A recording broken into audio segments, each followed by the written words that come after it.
Assalamualaikum warahmatullahi wabarakatuh. Baiklah, hari ini saya akan sharing tentang tryout dari situs sahabat CPNS, Bimbel CPNS. Yakni ini adalah eh, tryout yang kedua.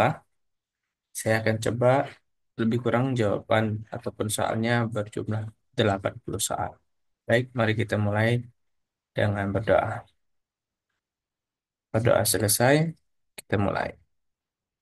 Pertanyaan pertama, untuk mengatasi hambatan dalam pembelajaran orang dewasa, seperti kebosanan, seorang instruktur dapat menggunakan A. Metode ceramah panjang, B. Pembelajaran berbasis proyek dan studi kasus. Tampaknya jawabannya udah jelas ya. Pembelajaran berbasis proyek dan studi kasus. Dalam pelatihan yang menggunakan blended learning, peserta diminta untuk menyelesaikan modul online sebelum sesi tatap muka. Apa keuntungan utama dari pendekatan ini?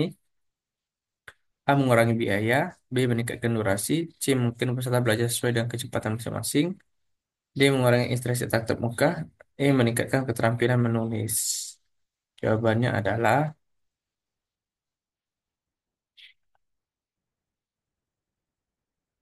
C ya.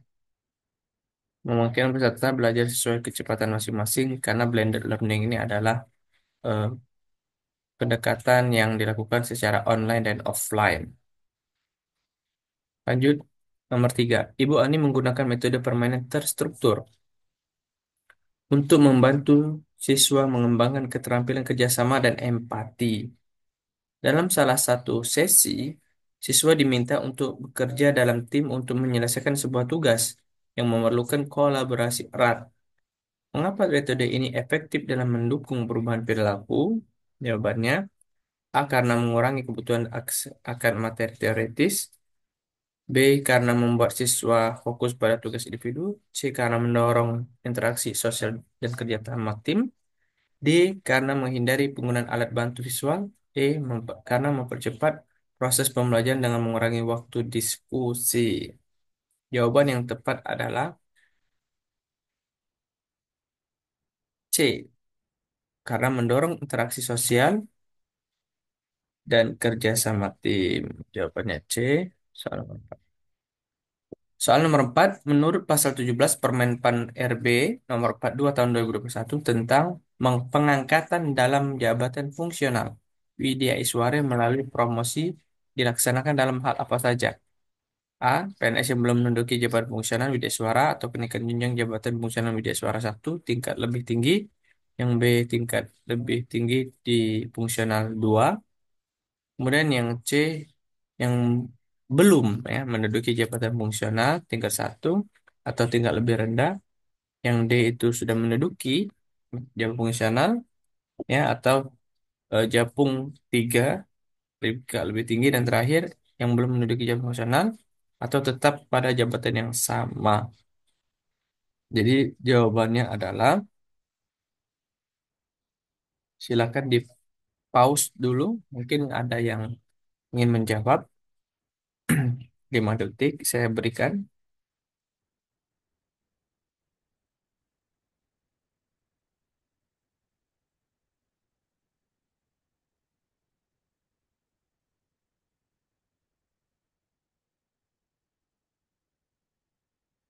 Jabatan promosi ya.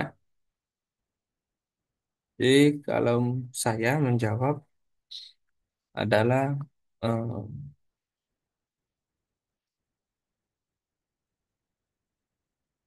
kalau promosi ini yang belum dapat jabatan fungsional atau kenaikan jenjang jabatan fungsional menjadi suara satu tingkat lebih.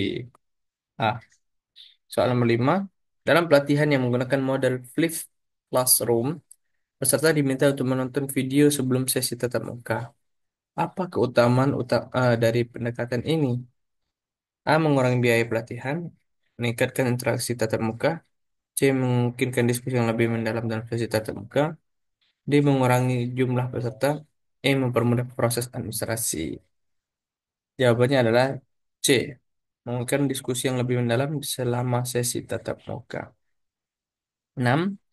Untuk mengatasi tantangan dalam pengelolaan kelas yang heterogen, Se- Seorang fasilitator dapat A. Mengabaikan perbedaan individu, B. Menggunakan pendekatan yang seragam untuk semua, C. Menyesuaikan metode pengajaran dengan kebutuhan peserta. Jawaban udah jelas C. Nomor 7. Menurut pasal 11 Permen PAN RB nomor 42 tahun 2001, berapa persentase angka kredit yang diperoleh Widya Iswara yang telah melaksanakan tugas satu tingkat di bawah jenjang jabatannya?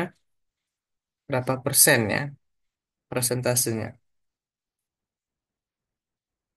Silakan dijawab.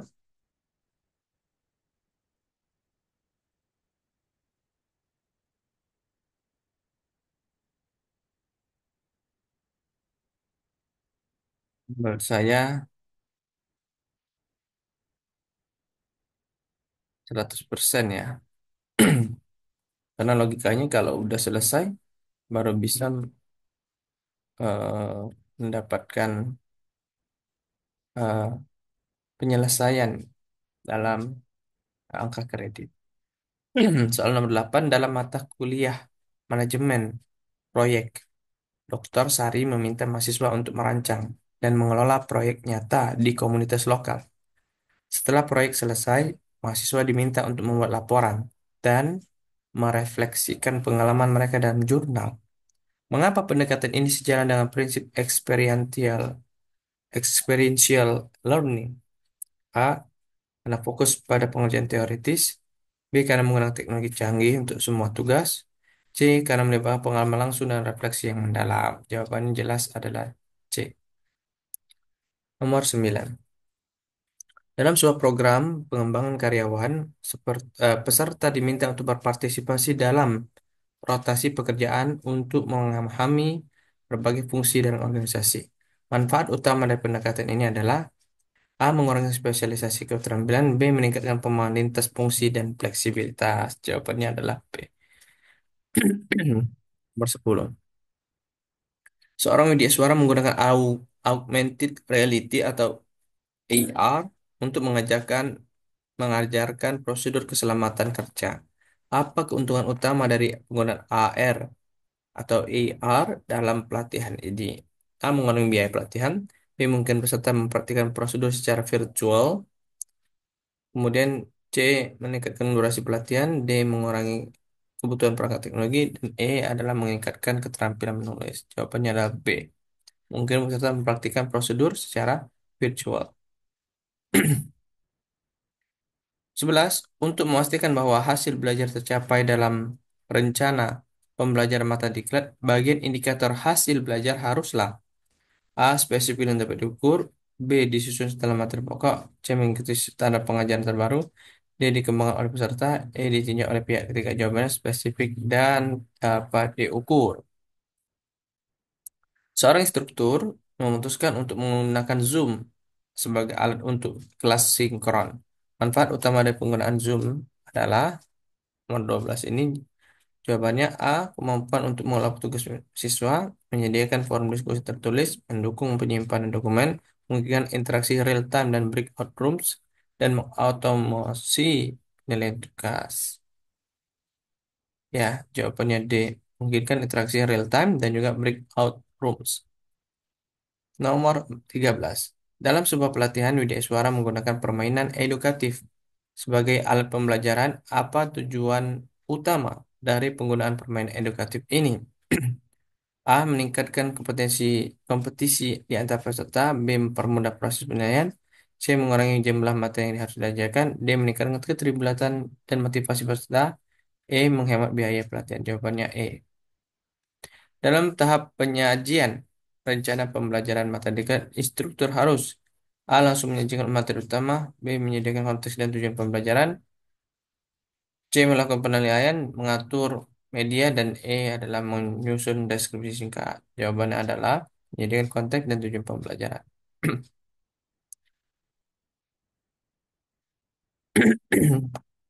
Seorang instruktur menggunakan teknik silence atau diam sejenak setelah mengajukan pertanyaan kepada siswa. Apa tujuan utama dari teknik komunikasi ini dalam pembelajaran? A. Untuk memberikan waktu berpikir bagi siswa. B. Mengurangi jumlah pertanyaan. C. Meningkatkan kecepatan pembelajaran. D. Menunjukkan kontrol instruktur. E. Untuk mengurangi kebingungan. Jawabannya A. Berikan waktu berpikir bagi siswa. Selanjutnya, dalam pelatihan berbasis audiovisual, Widya Iswara menggunakan video interaktif. Apa keuntungan utama dari video interaktif dibandingkan video biasa? A. Mengurangi kebutuhan perangkat teknologi. B. Mengurangi biaya produksi. C. Memfasilitasi partisipasi aktif peserta. Jawaban jelas C. 17. Dalam studi kasus program pembelajaran yang sukses, penggunaan metode pembelajaran berbasis proyek atau project-based learning membantu peserta untuk A. Menghindari pekerjaan kelompok. B. Mengembangkan keterampilan analitis dan kolaboratif. Jawabannya jelas B. Soal nomor 18. Indikator hasil belajar yang baik dalam rencana pembelajaran mata dekat harus A. Luas dan umum. B. Spesifik dan dapat diukur. Jawabannya jelas adalah B. Wow, salah. B. Oke. Soal nomor 19. Seorang pengajar menggunakan metode blended learning dalam pembelajaran daring. Apa keunggulan utama dari metode ini? A. Menghilangkan kebutuhan pertemuan tatap muka. B. Meningkatkan interaksi antar siswa dan pengajar. C. Mengurangi waktu yang diperlukan untuk pengajaran. D. Menyertakan materi. E. Menghindari penggunaan teknologi dalam kelas. Jawabannya adalah blended learning adalah eh, pembelajaran secara tatap muka dan secara daring atau gabungan. Jawabannya adalah B. Meningkatkan interaksi antar siswa dan pengajar. Soal nomor 20 dalam bagian deskripsi singkat dari rencana pembelajaran mata diklat, informasi yang harus disertakan adalah nama struktur, jumlah peserta, gambaran umum tentang isi diklat. Jawabannya jelas adalah C. 21 dalam pelatihan keterampilan presentasi, peserta diminta untuk mempraktikkan berbicara di depan kelompok kecil sebelum presentasi di depan audiens yang lebih besar. Menurut taksonomi Gagni, ini termasuk informasi verbal, keterampilan intelektual, keterampilan motorik, sikap, dan strategi kognitif. Jawabannya adalah E. Nomor 22, jika indikator hasil belajar tidak sesuai dengan hasil belajar yang diharapkan dalam rencana pembelajaran matematika, struktur harus A. Mengabaikan. B. Menyesuaikan indikator hasil belajar. Mengurangi waktu penyajian materi. Menggunakan referensi yang lebih banyak. Menyusun deskripsi singkat yang padat. Mengurangi waktu untuk penyajian atau menyesuaikan indikator. Jawabannya adalah B.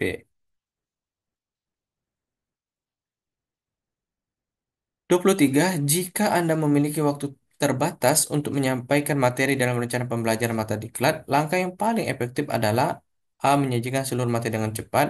B. Memfokuskan pada konsep kunci. C. Mengurangi waktu untuk penutupan. D. Menggunakan ceramah panjang. E. Menambahkan lebih banyak referensi. Jawabannya adalah memfokuskan pada konsep kunci. Soal nomor 24. Dalam memilih platform pembelajaran online, apa yang harus menjadi prioritas utama seorang widyaswara? A. Harga langganan platform. B. Fitur interaktif dan kolaboratif. C. Reputasi platform yang di kalangan pengguna. Ketersediaan dukung teknis, kemudahan menggunakan platform. Eh, untuk platform ini yang pasti adalah yang menjadi prioritas utama adalah kemudahan. Seperti itu. Jawabannya E. Seorang instruktur menggunakan teknik formative assessment untuk mengevaluasi pemahaman siswa secara terus-menerus. Apa keuntungan utama dari teknik komunikasi ini? A. Mengurangi kebutuhan akan ujian akhir. B. Meningkatkan umpan balik yang berkelanjutan dan tepat waktu. Jelas jawabannya adalah B. 26. Untuk mengajarkan teknik pemecahan masalah, Widya Suara menggunakan studi kasus dalam sesi pelatihan. Mengapa metode ini efektif? A. Studi kasus mendorong peserta menganalisis dan menerapkan teori. Jawabannya jelas A. 27. Pak Budi mengadakan sesi pelatihan di mana peserta diminta untuk bermain peran dalam situasi negosiasi yang kompleks.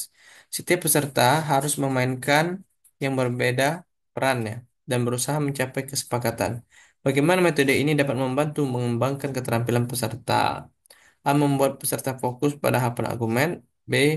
Mengurangi kebutuhan akan alat bantu visual. C. Memungkinkan peserta untuk mengalami dan memahami berbagai perspektif. D. Menghindari topik-topik kontroversial. Dan E. Mempercepat proses pembelajaran. Jawabannya adalah C. Ya, yakni dengan memungkinkan peserta untuk memahami dan mengalami berbagai perspektif. 28, seorang pengajar menggunakan teknik breakout rooms dalam sesi Zoom meeting untuk meningkatkan interaksi siswa. Apa tujuan utama dari teknik ini? A. Mengurangi jumlah tugas. B. Meningkatkan fokus pada materi yang diajarkan. C. Memfasilitasi diskusi kelompok C yang lebih mendalam. Jawabannya C. 29. Setelah melakukan penelitian literatur, langkah apa yang harus dilakukan berikutnya? A. Mengumpulkan data. B. Menulis metodologi. Kemudian C. Meneruskan hipotesis atau pertanyaan penelitian. D. Menuliskan kesimpulan. E. Menyiapkan presentasi.